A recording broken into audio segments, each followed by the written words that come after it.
Quinta-feira de Conference e Europa League. Um dia geralmente não muito apreciado pelos traders e apostadores, mas a gente pode ter algumas oportunidades nessas competições da UEFA, principalmente focando nos jogos onde as equipes ainda buscam a classificação. Além dos jogos das competições da UEFA, temos a continuação da 36ª rodada do Brasileiro, onde o Grêmio enfrenta o virtualmente rebaixado Goiás. Temos também o Bragantino enfrentando o Fortaleza, Bragantino e Grêmio disputando vaga dentro do G4 do Campeonato Brasileiro. E também temos um confronto muito importante entre Cruzeiro e Atlético Paranaense. Nesse confronto, o Cruzeiro pode alcançar aquela pontuação mágica para fugir do rebaixamento com 47 pontos e deixar o Atlético Paranaense praticamente sem chance de Libertadores, mas também pode ser um jogo para o Atlético Paranaense complicar a vida do Cruzeiro e continuar em busca do seu objetivo de ter uma vaga pelo menos na pré-Libertadores do ano que vem. Então um jogo extremamente importante que tem a ver também com o título. A gente vai falar sobre isso. Meu nome é Theo Borges, eu espero conseguir te ajudar a fazer o melhor planejamento possível para essa quinta-feira, dia 30 de novembro, o último dia desse mês. Começamos o nosso planejamento na Europa League às 14h45, o jogo do Brighton contra o AEK, lá na Grécia. Primeiro jogo na Inglaterra, 3-2 para os gregos, que levaram uma quantidade muito grande de torcida, né? Ocuparam todos os setores ali da torcida visitante e, olha, fizeram um barulho danado e comemoraram no final, né? O estilo de jogo do AEK é um estilo muito pautado na bola aérea e também no jogo de contra-ataque. O Brighton, se eu não me engano, até chegou a perder pênalti naquele jogo, teve muitas oportunidades perdidas, um volume de jogo muito grande, mas o AEK conseguiu sair vencedor. Vamos falar sobre a situação de grupo, classificação e o que busca aqui as duas equipes e, obviamente, como que a gente pode aproveitar algumas oportunidades nesse jogo. Antes da gente começar, vou pedir para você deixar o like nesse vídeo, que ajuda muito para a gente continuar crescendo por aqui, e convidar vocês, mais de 40% dos espectadores que não são inscritos no meu canal, para se inscreverem. Tá bom? Fica o convite aqui, vai ser um prazer ter você por aqui todos os dias. Por enquanto estaremos aqui todos os dias, espero que siga dessa maneira, tá bom? Vamos começar com o grupo. Grupo B com o Marselha na frente com 8 pontos, o Brighton com 7 e o AEK com 4. Por enquanto, todos esses três aqui com chances de classificação. O Ajax muito difícil, né? A não ser que tenha os dois últimos jogos aqui com desempenho muito bom, mas é muito difícil de se esperar. Um Ajax tomou o dobro de gols que marcou. Em caso de vitória, o Brighton praticamente assegura a sua vaga, ao menos para os playoffs, né? Lembrando, quem fica em primeiro vai direto para as oitavas, quem fica em segundo faz um playoff com quem desce da Liga dos Campeões. Óbvio que é um confronto muito perigoso, né? Você vai pegar equipes muito fortes que estão descendo em terceiro lugar da Liga dos Campeões, para depois sim chegar numas oitavas de final. Se o Brighton vence o AEK, ele já garante pelo menos os playoffs, mas vencendo o AEK também, ele tem a condição de ainda disputar a primeira colocação do grupo. Se perder para o AEK, se o AEK vencer esse jogo, o AEK empata em número de pontos, já tem vantagem no confronto direto e aí o Brighton já ficaria na terceira colocação e sobraria para o Brighton torcer contra o Marselha para tentar buscar uma primeira colocação na última rodada e aí ficaria tudo aberto, né? Então a necessidade aqui é das duas equipes, por isso eu acredito num jogo onde o Brighton de novo tem um volume muito grande na parte ofensiva, mas um time que vai ter que lidar com toda a torcida do AEK agora presente, né? Um ambiente hostil e um Brighton que vai sofrer também nos contra-ataques e nas bolas aéreas da equipe grega. Então um jogo bem difícil na minha opinião. Se você é um trader por aqui, muita cautela, porque o estilo de jogo do Brighton é um estilo de jogo propositivo. Linha alta, propondo o jogo. O De Zerbi é um treinador bem corajoso, só que o AEK sabe muito bem o que tem que fazer quando rouba essa bola. Então pode ser um jogo perigoso para trabalhar o mercado de correção de preço por aqui, tá? Muita cautela mesmo na hora de comprar algumas posições a favor do Brighton, porque os contra-ataques do AEK podem ser muito perigosos. Não esquece, se você sente alguma dificuldade nos termos que eu utilizo por aqui, de fazer o meu curso que está aqui embaixo. O William sempre deixa o QR Code para você escanear, você pode também acessar o link que está aqui embaixo na descrição. E não esquece também, o primeiro link da descrição é um bônus para você se registrar na maior bolsa esportiva do mundo, para você conseguir fazer o trade, né? Que a gente comenta aqui. Eu sou um trader há mais de 10 anos, então se você quiser trabalhar como trader, você precisa estar numa bolsa esportiva e a Betfair é a maior do mundo, dona dessa liquidez toda que aparece em outras casas que tem por aí, tá bom? Se você pretende fazer alguma coisa pré-live nesse jogo, eu te aconselho fortemente a olhar muito mais para a direção dos gols do que propriamente a favor favor do favorito Brighton. Na minha opinião, é um favorito que pode se complicar de novo. Já foi muito favorito na Inglaterra. Se eu não me engano, a cotação do Brighton na Inglaterra era, sei lá, abaixo de 1,40 e o AEK conseguiu vencer o time inglês na casa dele. Então, sinceramente, eu não estou tão confiante assim com o Brighton. É óbvio que depois daquela partida o Brighton não perdeu mais fora de casa, o AEK não venceu dentro de casa, mas ainda assim é um adversário bem manhoso por aqui. Então eu gosto muito de pensar no cenário de 2,5 gols, tá? Não duvido que a gente também tenha um ambas marcam, mas não gosto de nenhuma dessas duas cotações no pré-live. Acho que de preferência, se você puder esperar essas cotações melhorarem, seria mais interessante. Lembrando que em caso de vitória do Brighton, o AEK fica praticamente fora da chance de se classificar, então é provável que o AEK se exponha bastante caso ele esteja atrás do placar. Outro jogo interessante nas competições da UEFA, agora na Conference League, às 17 horas, o Aston Villa enfrenta o Legia Varsóvia. Esse é um jogo do grupo E, onde o Legia tem vantagem no confronto direto e é por isso que fica na primeira colocação. E por se tratar de um confronto direto, a necessidade do favorito Aston Villa aqui é muito grande. O Aston Villa venceu todos os jogos que fez dentro de casa, não goleou nenhum jogo, mas venceu todos os jogos que fez em casa. E o Legia Varsóvia, quando jogou fora de casa, venceu uma e perdeu uma. Tá? É uma equipe forte da Polônia, uma equipe que pode sim complicar um pouco a vida do Aston Villa, mas o Aston Villa tem volume de jogo e é muito mais forte na parte técnica. Principalmente, pode ter muito mais facilidade de abrir caminho se estiver na frente do placar, porque é uma equipe muito veloz no contra-ataque. Então esse jogo, para mim, ele é específico para trabalhar o primeiro tempo, se você é um trader, e ele é específico para trabalhar o mercado de gols se o Aston Villa estiver na frente, se você é um punter, tá? Esperar a goleada do Aston Villa por aqui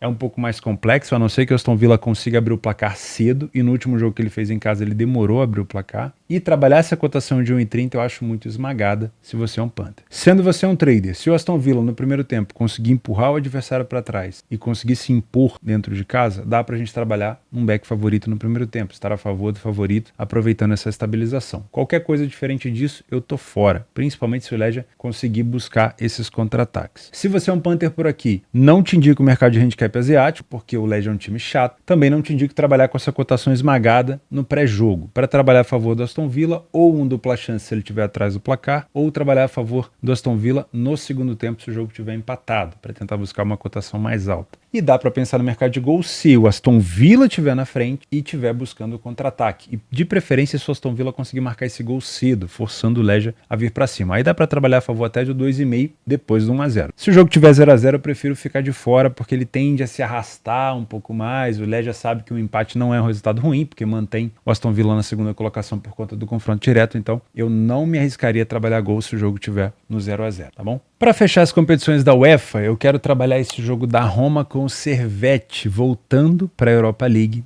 às 17 horas no grupo G. Nesse momento, Slavia e Roma têm a mesma pontuação, porém no confronto direto o Slavia Praga tem vantagem sobre a equipe do Mourinho. É importante que a Roma vença esse jogo contra o Servette para se manter com condições de ter a primeira colocação na última rodada, onde ele pega o Sheriff Tiraspol em casa, na Itália? Sim. É importante. Se empatar, já praticamente elimina a equipe do Servette da competição e aí já se garante ao menos nos playoffs. Porém, os playoffs é aquela coisa, você vai ter que pegar uma equipe vinda da Champions League. Então não é uma situação muito cômoda, né? Pegar o Servette na Suíça também não é fácil, principalmente para a Roma, que joga de maneira bastante preguiçosa fora de casa nas competições da UEFA. Tem sido assim desde que conquistou a Conference League, mas é favorito, né? Tem um peso de camisa muito maior por aqui. Como mandante, a equipe do Servette venceu uma e perdeu uma partida. A Roma, como visitante, venceu uma e também perdeu uma. Não acho que é um jogo de atração, de entretenimento tão grande, mas é um jogo importante que vale a pena a gente ficar de olho, pelo menos, tá? O Servette marcou nas últimas 8 partidas de 10, não perdeu nas últimas 8 e marcou 2 ou mais gols em 5. A Roma marcou 2 ou mais gols em 6 e não perdeu em 8. Então é um confronto até relativamente bem parelho. Então para você que é um trader por aqui, você pode até encontrar um bom jogo para trabalhar a correção de preço com troca de superioridade intervalada, que é o que eu gosto muito, né? Que a Roma tenha, por exemplo, 10, 15, 20 minutos bons para poder trabalhar contra o Servette, ou até mesmo se você tem método para trabalhar contra o favorito, se a Roma entrar dormindo, cochilando, você pode corrigir essa cotação. desde que não esteja lá e cá, pode ser interessante. Lembrando que o Servette ainda tem chance de classificação. Se vencer, a Roma vai a 7 pontos e na última rodada pode tentar sim chegar a 10 e tentar se classificar. O último confronto é contra o Slavia. É óbvio que a chance do Servette se classificar na última rodada, caso vença a Roma, seria torcer para que o Slavia Praha perdesse para o Sheriff Tiraspol ou para que a Roma na última rodada também perdesse ponto contra o Sheriff Tiraspol, para que o Servette tenha chance caso vença a equipe do Slavia. Mas é uma combinação de resultado um pouco mais difícil de acontecer, então tem que resolver a situação no jogo de hoje. Se você é um Panther por aqui, eu só te indico pensar em alguma coisa a favor da Roma com uma cotação um pouquinho mais alta para valer o risco, tá? A Roma jogando desse jeito, mesmo com o Lukaku, mesmo que jogue também o Dybala, é uma Roma preguiçosa, é o Shaarawy na frente, é uma Roma que costuma começar preguiçosa, forte na bola aérea, muito forte na bola aérea, mas costuma começar perigosa. Então, para valer o risco, que seja pelo menos com uma cotação mais alta, para você trabalhar ou a favor ou no empate anula. É importante a vitória para a Roma? É, mas o empate não elimina a Roma da competição, tá? Já o Servette tem que vir para cima, então se estiver perdendo, vai se expor e a Roma pode aproveitar nos contra-ataques. Então dá para pensar, talvez numa situação de over 1,5 gols, caso a Roma esteja na frente, lá no final o Servette se expondo para pegar um over limite, no caso o over 1,5 vai ser naquele momento se a Roma estiver vencendo o over limite, aí você pode fazer a proporção, né? Se tiver 1-0, o over limite pode ser interessante. Se tiver 2-1, o over 3,5 pode ser interessante. Nesse cenário, né, do Servette atrás precisando se expor. Se o Servette estiver na frente, aí a Roma vai alçar muita bola na área. Provavelmente o Servette vai tentar mais se defender ao invés de contra-atacar. Aí você pode pensar talvez numa dupla chance. A Roma, ela cochila, mas ela é forte na bola aérea e pode buscar um empate sim por aqui. A diferença técnica é bem grande. Pode ser uma oportunidade também, tá? Eu prefiro ficar com esse mercado de gols e caso a Roma me dê muita leitura para trabalhar contra o Servette no trade, é o que eu pretendo buscar. Tá bom? Não confio tanto nessa equipe do Mourinho, para mim é uma das equipes que eu coloquei aqui que podem se complicar, mas a bola aérea da Roma é um fator à parte. Campeonato Brasileiro às 7 horas da noite na Arena, o Grêmio enfrenta o Goiás virtualmente rebaixado, né? É muito difícil você não ser rebaixado com uma pontuação máxima de 44 pontos. Então é praticamente certo que o Goiás chega rebaixado no final do campeonato. O Grêmio enfrenta o Goiás com uma cotação de 1,50. O Grêmio não vem jogando tão bem, continua com uma dificuldade defensiva muito grande e isso não é de hoje. A gente vem martelando aqui que o Grêmio tem um dos melhores ataques da competição porque tem também uma das piores defesas. O Grêmio tem que fazer mais gol do que sofre quando tem que vencer os jogos, né? Por exemplo, o Botafogo fez 3 no Grêmio, o Grêmio teve que fazer 4. Curitiba fez 1 no Grêmio, o Grêmio teve que fazer 2. O América fez 3 no Grêmio, o Grêmio teve que fazer 4. O Flamengo fez 2 no Grêmio, o Grêmio teve que fazer 3. E assim por si só. O jogo que o Grêmio não consegue fazer gol, infelizmente, ele acaba sofrendo. Perdeu para o Corinthians e perdeu para a equipe do Atlético Mineiro. Essa derrota para o Corinthians, por exemplo, foi bastante amarga, porque foi em casa, estádio lotado, Corinthians com um homem a menos desde os 10 minutos, o Grêmio não conseguiu empatar nem virar o jogo. E isso teria colocado o Grêmio muito mais próximo até de uma possibilidade de título, né? Depois perdeu para o Atlético Mineiro no confronto direto, então a situação de título para o Grêmio fica muito difícil, né? Em caso de vitória, o Grêmio chega a 62 pontos e alcança no máximo a posição do Botafogo, terceiro colocado, que também vai jogar contra o Curitiba na quarta noite. Então, sinceramente, é um Grêmio que tem pouquíssimas chances de título e o objetivo do Grêmio passa a ser a vaga direta para a Libertadores, focando aqui nessa posição principalmente do Botafogo e do Galo. Pelo PDF de apoio a gente consegue perceber que o Grêmio tem mais de 70% de vitórias dentro de casa, perdeu apenas 3 jogos, é um time bem forte em casa, falha pouco em marcar, em mais de 40% dos jogos não sofre gol, em quase 60% dos jogos sai na frente do placar. Já o Goiás tem poucas vitórias, mas consegue sair na frente do placar com bastante frequência, isso é um perigo, tá? O Goiás já segurou o Botafogo, o Goiás já complicou a vida de outros grandes também nessa temporada do Brasileirão. O Grêmio marcou praticamente o dobro de gols do Goiás e sofreu bem menos. O primeiro tempo do Grêmio também é melhor, com mais gols marcados e menos gols sofridos. O problema é a quantidade de gols sofridos do Grêmio. Por mais que seja menos que o adversário, é uma quantidade elevada. No segundo tempo, o Grêmio mantém o número de derrotas, mantém muito próximo o número de gols marcados e sofridos, e aqui a gente tem um dos piores momentos do Goiás, com quase 50% de derrota e o dobro de gols sofridos em relação aos gols marcados. O Goiás abusa muito da bola aérea porque tem pouca criatividade velocidade pelo chão e poucos foram os jogos que o Goiás teve lampejo criativo no meio-campo para poder oferecer bola para os seus atacantes. Na maioria das vezes é um bumba meu boi de bola aérea para tentar buscar alguma coisa. O Goiás fez bastante gol nesse fundamento e o Grêmio tem que botar as barbas de molho. O Grêmio já sofreu com isso, principalmente contra o Atlético Paranaense recentemente. Então, se não tomar cuidado, o Goiás pode utilizar essa bola aérea para poder punir o Grêmio. Não é porque o Goiás está virtualmente rebaixado que ele não pode complicar a vida do Grêmio por aqui. Se você é um trader, dá para ficar de olho nesse back Grêmio ou nesse Leia, pior equipe em campo no Goiás? Dá. Desde que o comportamento do Grêmio seja agressivo e que o Goiás não busque tantos contra-ataques, tá? Se o Goiás entrar com apodi, com velocidade para contra-atacar e o Grêmio estiver muito alto em campo, a linha do Grêmio defensiva estiver muito alta, cuidado, tá? Se você é um punter por aqui, eu vejo valor em trabalhar alguma coisa a favor do Grêmio, mas não no pré-live. Eu acho que a gente pode esperar uma cotação um pouco mais valorizada, talvez buscar uma vitória do Grêmio no segundo tempo, ou quem sabe, se o Goiás estiver na frente do placar, tentar buscar uma dupla chance do Grêmio. Não conseguiu contra o Corinthians,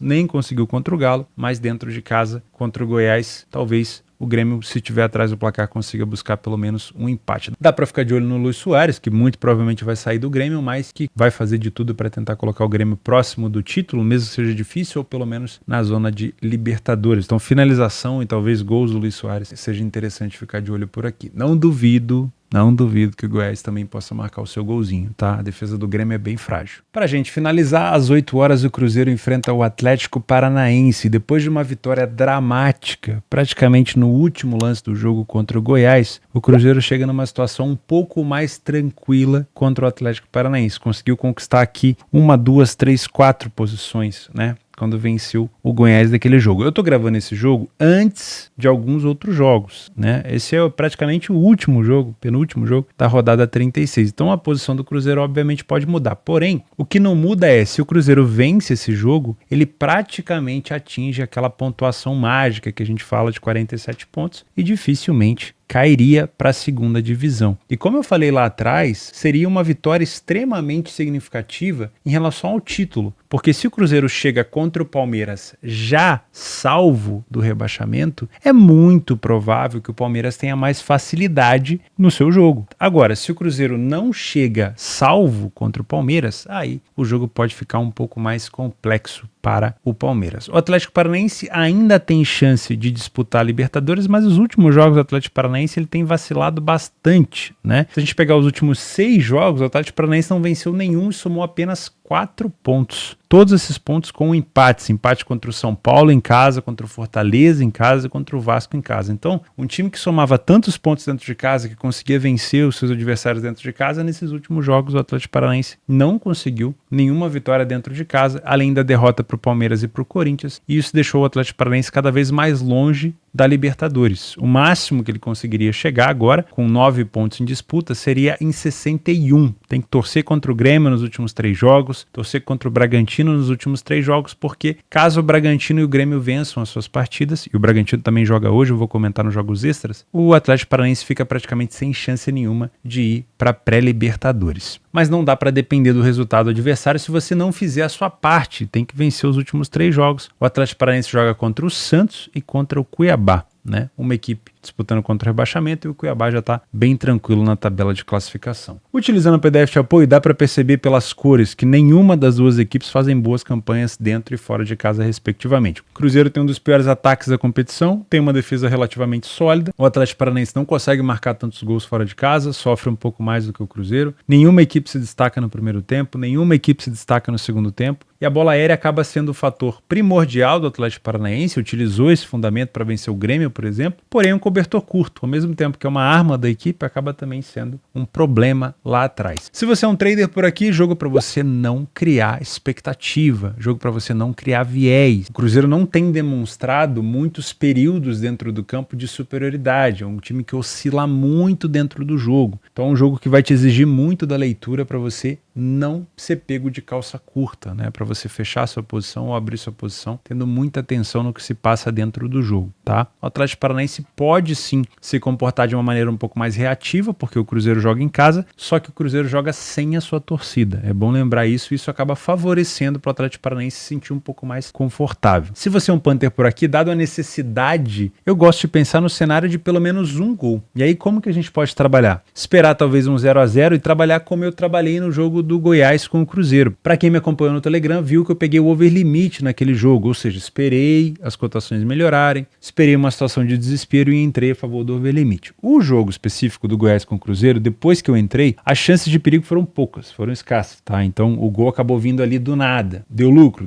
mas foi uma posição ruim. Nesse jogo contra o Cruzeiro e o Atlético Paranaense, também dá para pensar no cenário de um gol. Seja num jogo que está se arrastando 0-0, mas que nos minutos finais começa a ficar muito aberto, seja um jogo empatado 1-1, 2-2, é sempre interessante. O jogo desempatado talvez não seja tão bom, porque o Atlético Paranaense, se estiver na frente, pode escolher se fechar, e o Cruzeiro, se estiver na frente, chegando naquela pontuação mágica, ele também pode escolher mais priorizar a vantagem. Então eu prefiro, se for para trabalhar a favor de um gol, no segundo tempo, principalmente, que seja um jogo empatado, mesmo correndo o risco de não pegar esse over limite, mas pelo menos a cotação vai estar um pouco mais valorizada, tá? Não vou te indicar o over 1,5 no 0-0, prefiro trabalhar um cenário de apenas um gol com o jogo empatado. Tá? No mercado de resultado não tem embasamento para te indicar nada. Você pode pensar talvez num empate anula, numa dupla chance de algum dos lados, mas embasamento mesmo, sinceramente, é difícil a gente ter. É mais confiança em uma equipe ou outra, mas que as equipes estão apresentando nos últimos jogos é difícil a gente criar algum tipo de confiança. Nos jogos extras por aqui, vamos começar falando sobre todos, né? Sobre os favoritos que tendem a vencer. Na Arábia Saudita, o Al-Ahly enfrenta o Aba, meio-dia. Temos o West Ham na Europa League enfrentando o Topola, também é provável que vença. A diferença técnica é bem grande. Às 15 horas de novo, na Arábia Saudita, o Al-Ittihad, ainda em busca ali de brigar pelo título, o atual campeão, enfrenta o Al-Khaled, mas é bem difícil, né? Porque o Al-Hilal já abriu uma diferença muito grande, de mais de 12 pontos por aqui, são 13 pontos de diferença. O Liverpool pega o Lask, é uma excelente oportunidade o Liverpool já vencer, já garantir a sua vaga na primeira colocação, né? O Liverpool deve vencer em casa, mas eu prefiro não trabalhar o Liverpool com essa cotação tão esmagada, porque o Liverpool tá levando essa Europa League no banho-maria. O Leverkusen pega o BK Hacken fora de casa, mas o Leverkusen também já está classificado, então toma um pouco de cuidado. O Freiburg pega o Olympiacos, jogo importante para classificação, né? Se o Freiburg empata aqui, ele praticamente já se classifica, pelo menos nos playoffs, né? Mas se vencer, melhor ainda. E o Olympiacos precisa da vitória. Para mim é um favorito que pode se complicar. O Freiburg se complicou agora recentemente contra a equipe do Darmstadt e era favorito também na Bundesliga. Tem o Slavia Praga, que também joga com uma cotação bem baixa contra o Sheriff Tiraspol. E cara, na casa do Sheriff Tiraspol não é fácil, viu? Então toma um pouco de cuidado por aqui. O Bragantino pega o Fortaleza. Esse é um jogo que o Fortaleza pode confirmar sua presença na Série A no ano que vem, né? Ou seja, extinguir qualquer chance de rebaixamento. Não é fácil. O Fortaleza parecia que já estava salvo, mas o Fortaleza ainda pega o Santos fora, que é um adversário direto, e o Goiás, né? Mas a tendência é que o Fortaleza consiga escapar. E o Bragantino precisa vencer, ainda tem chances remotas de título, é muito, muito difícil, mas para pelo menos ficar dentro da zona de classificação para Libertadores, né? Se vencer, já garante a pré-Libertadores pelo menos, mas ainda tem chance de pegar o G4, tá? Mas é um favorito que pode se complicar. O Fortaleza é uma equipe forte. Jogos para gols, o Marseille contra o Ajax, acho que é um jogo interessante. O Ajax tem pouquíssima chance de buscar alguma classificação nos playoffs. Para a primeira colocação é muito difícil, mas ainda tem como buscar uma vaga na Conference, né? Acho que é um jogo interessante para gols. Nos jogos extras dos extras, o Bodo Glimt pega o Lugano, um jogo interessante buscando classificação. O Bodo Glimt tem 7 pontos e precisa vencer para pelo menos já garantir a sua vaga nos playoffs. A Atalanta pega o Sporting, se eu não me engano essas duas equipes dividem a liderança aqui 7 e 10 pontos respectivamente, também é um confronto direto. A Fiorentina pega o Genk na Conference, também é um jogo aqui de disputa de primeira colocação, se a Fiore perde, ela perde a primeira colocação. O Frankfurt pega o PAOK, também é um jogo que vale muito aqui na Conference. O PAOK é líder do grupo e se o Frankfurt vencer, invertem as posições. E depois o Nordjylland contra o Fenerbahçe, também na Conference League. O Fenerbahçe é líder e se vencer, praticamente garante a primeira colocação do grupo. Vou ficando por aqui, muito obrigado pela sua companhia, juízo, cuidado com a quinta-feira, tem muitos jogos. Se você não conhece as equipes, não trabalha, não inventa moda. Se for trabalhar, utilize uma gestão menor nos jogos que você não conhece. Vai devagarzinho, não existe cesta de 10 pontos, gosto sempre de falar isso para vocês, é um ditado bobo, né? Parece bobo, mas te faz pensar que, poxa, se não tem cesta de 10, talvez eu tenha que fazer algumas de 2 ou algumas de 3 para poder chegar no meu objetivo. Então, passo a passo, tá? Não tente dar um passo maior do que a perna. A gente se vê na sexta-feira, um abraço, fica com Deus.